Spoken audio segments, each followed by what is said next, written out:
We live. Oh, and did we share it, Didi? Well, I'm getting ready to share it right now. I'm getting ready. Y'all, we live. We are live. And I got Chef Gary on the back. And if you guys look, he is literally getting ready to make a meal. So I'm setting up everything so I can share. So I want you guys to share. And I've actually got some questions for him as well. So I'm going to share this on your page so you can go ahead and share it, I suppose. Let me see. Copy link. Copy link. I'm so excited. You're cooking like a meal, guys. This is like really exciting. And I've got some questions for him too. So you are listening to the Dee Walker Live Facebook Live. And this is actually a pre-interview that I do before I put them onto the radio. In Chef Gary's case, I've already interviewed him on the radio. So now I'm just going to do my pre-interview. So I'm kind of doing it backwards. And I'm going to his page, Gary's page, and share it on his page. So if you guys could do me a favor, well, Gary, guess what? I'm going to have to inbox you the link because you don't allow folks to share your page. So you have to inbox it to me? Yeah, I'm gonna inbox it to you. And you can go ahead and share it. But I'm gonna share it to my page as well. Oh my goodness, you guys. I'm so excited. I'm so excited. By the way, for you guys that are just tuning in now, you don't know. What's up, KYs? What's up? KY was born here. So anyway, for y'all who do not know who Chef Gary is, the gentleman that's back there cooking, his name is Chef Gary. And so I'm going to go ahead, while you're moving and cooking, if you can kind of like, tell people who you are and what you do. All right, sure. Now, before I start, do I have to share this? You said I have to share the link, right? Just share the link. Share the link. Everybody share the link. Share the link. Facebook, we do that all the rest of the music. I don't even know if you can hear the music in the background. But this one that is getting ready to play is Instant Fire by my boy Evan Gibson. And he's got some new music out there too. So if you guys would like your music to air on 106 tbcradio.com, just go ahead and send me an email, 106 tbcradioblogger@gmail.com. I had to close my eyes on that one. Send an MP3, guys. And this is his music in the background. While you're sharing it, I'm going to let them hear the music, and I'm going to get myself set up. Can you hear it? I can hear it.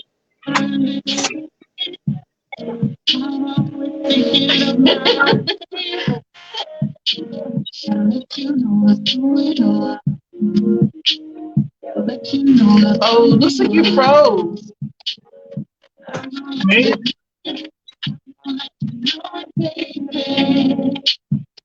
Oh, good, you're moving good. All right.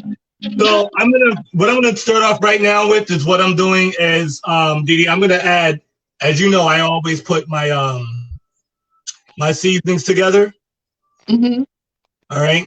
And right here I just have plain flour like we regularly would do for frying chicken or anything like that. All right.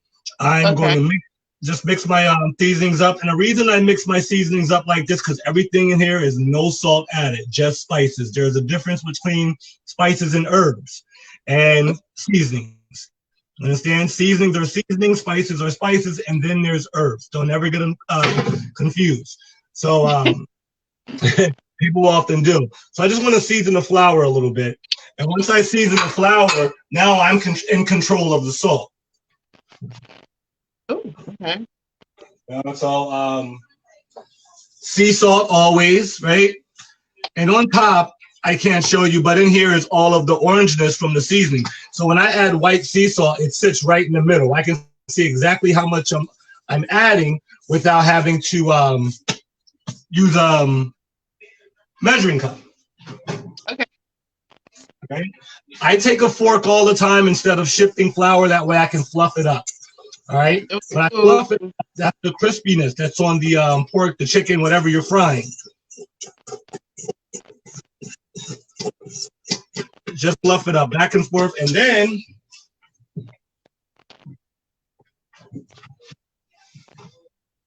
my favorite thing is a little bit of cornstarch. Okay. The cornstarch kind of protects the coat. That way it doesn't burn, and gives it that nice golden look, right? Okay. Now the flour is done.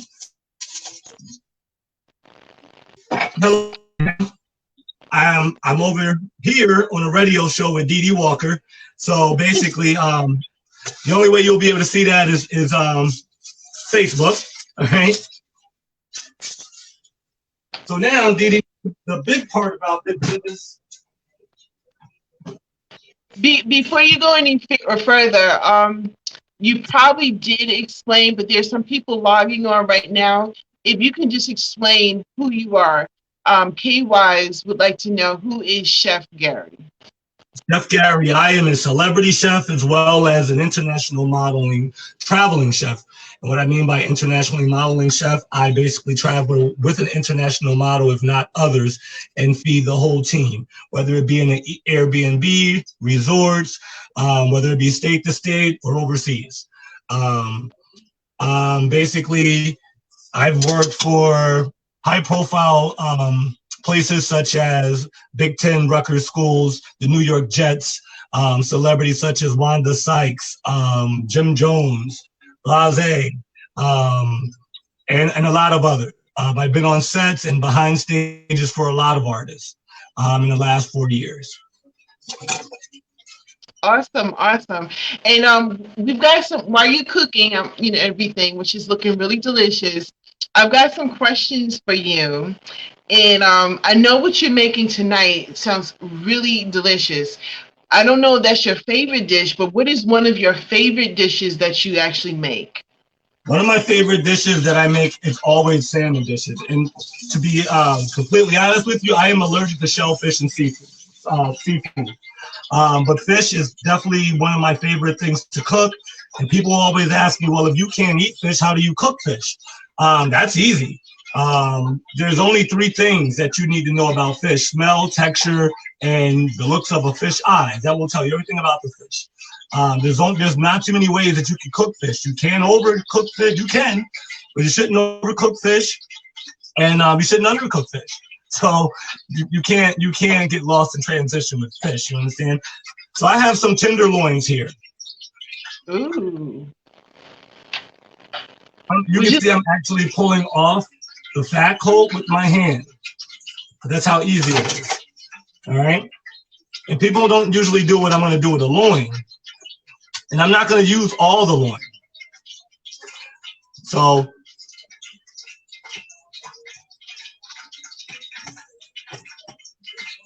right. So what I'm going to do here is I take a knife and I just slit it down. Slit it down the middle. And then I just start opening it up a little bit. Like if you have pork chop. What's the name of the dish that you're making again for those who are just kind of like logging on right now? It's gonna be breaded pork. Well, just basically fried pork. Like if you were fried pork chops, and we're doing it with rice and spinach. Ooh. All right, it was supposed to be stuffed pork, but 30 minutes we wouldn't have had enough time. I went to fabricate the pork and then fry it. So if people who know me know that I come out and I come straight out of the refrigerator and the cabinets. I never have anything prepped. That's just me being different.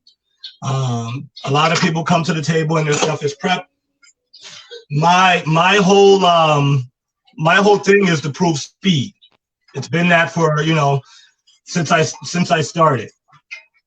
All right. So now I'm just gonna cut the ends off here. You see how I made it bigger, and it's just right here. It's just one tube. Just opened it up. All right. All right. Take one. 2, right? I'm actually looking at you through the other one, so the biggest screen, so I can see you. So, okay.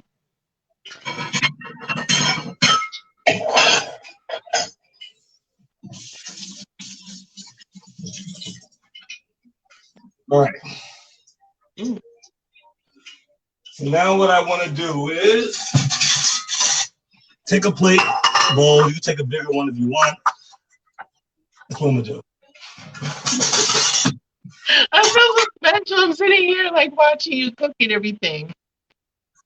I'm going fast, so excuse me if I'm like missing any beats, because at the end of the day, 30 minutes isn't enough time for stuff like this. There is 30-minute meals. I tell you what, if you need more time, that's fine as well. No, we're gonna do 30 minutes.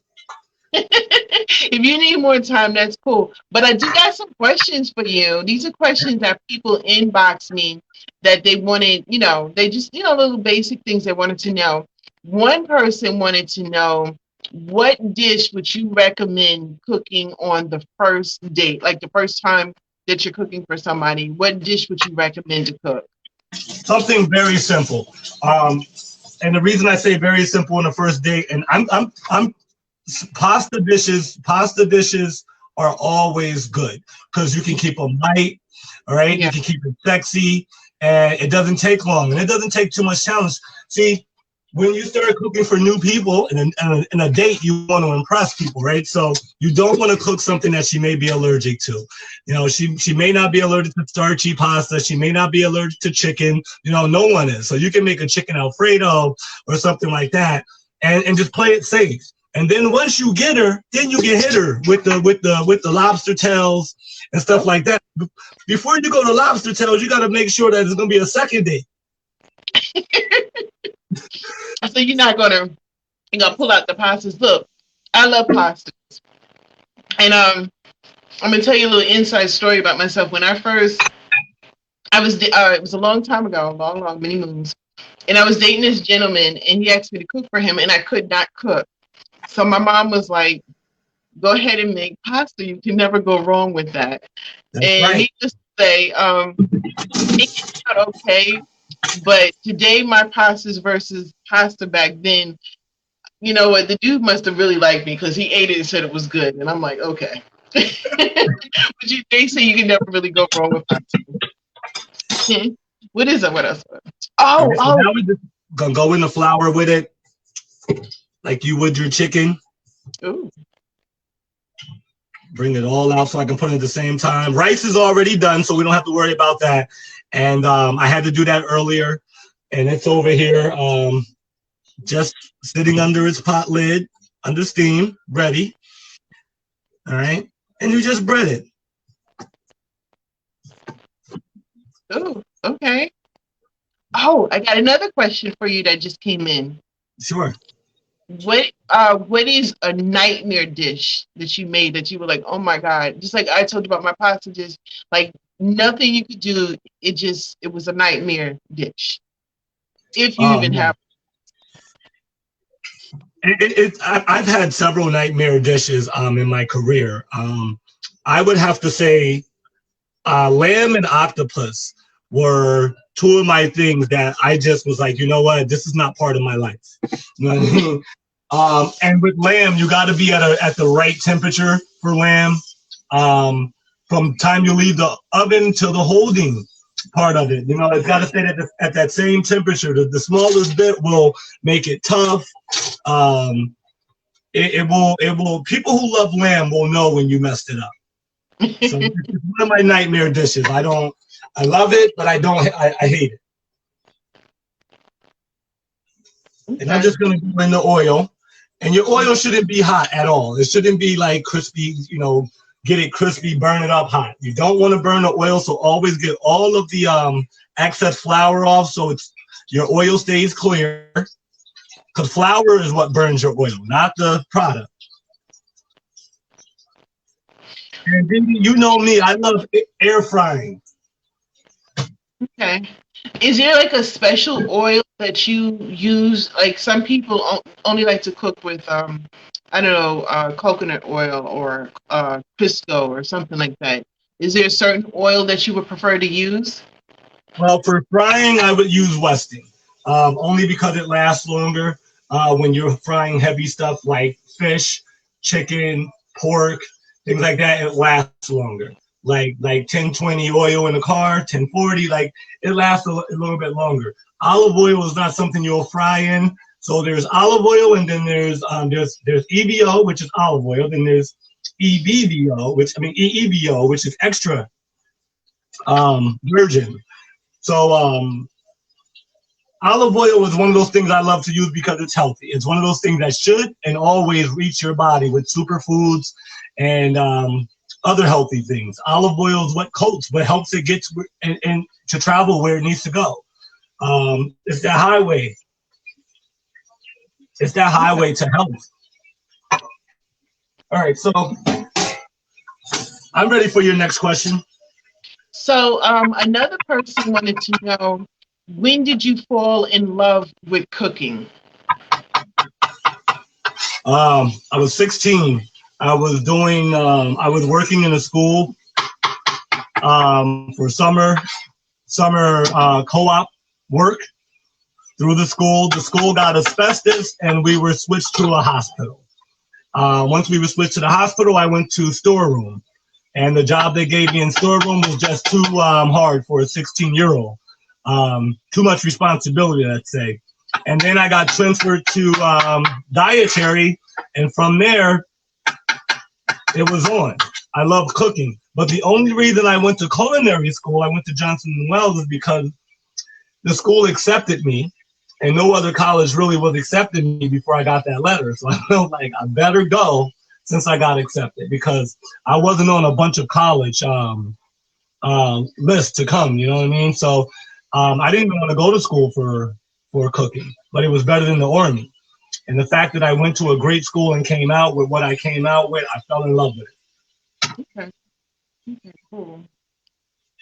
And I guess this is for folks who are just tuning in right now, because I think you've already mentioned it in the very beginning, but if you can repeat it again. Someone wants to know, who have you cooked for? Wanda Sykes, Jim Jones, Jada Kiss, the entire Locks.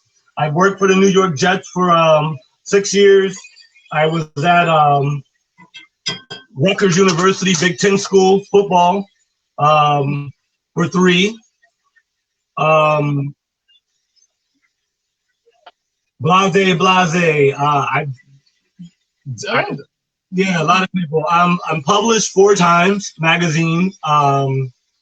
Right now, as you know, I'm working on Edibles book, first cookbook of mine, with a bunch of amazing people. G Inc. magazine, Tamara Carter, Sanaya Dam, and George Rodriguez, the producer of this whole thing with the book, 200-page book that will combine food and women and men. It's just models and food.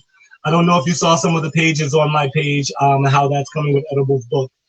Yes, I love the pictures that you're putting up. Ultra sexy. I think they're really cool. I love that you're sharing that. There was a question. I'm trying to find it right now. Give me a chance.